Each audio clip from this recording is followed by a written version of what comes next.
Pourquoi tout particulièrement sont-ils venus vers toi, ces parents d'enfants qui subissent du harcèlement scolaire?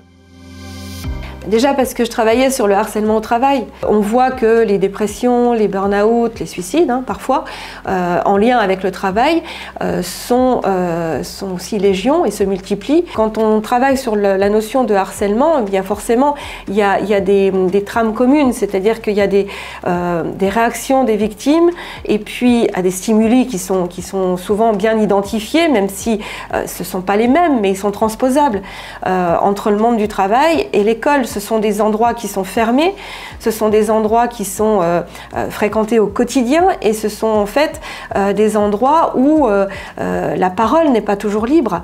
Le salarié a peur de son supérieur, a peur du regard des collègues. L'enfant, c'est pareil. Il a peur de l'instituteur, il a peur des profs et puis il a peur de ses camarades. Un enfant se sentira toujours emmuré dans le silence.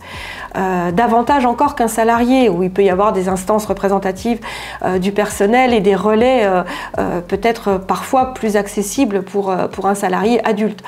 L'enfant, lui, il va à l'école et vous allez voir des maux de ventre, des cauchemars, des crises, des mensonges parce qu'il ne voudra pas y aller. Vous aurez une phobie scolaire avec un décrochage scolaire aussi dans les travaux et dans les devoirs, ce qui fait que toutes ces manifestations-là font que ça peut être des signaux d'alerte pour les parents ou pour l'entourage. C'est véritablement un fléau à ne pas minimiser.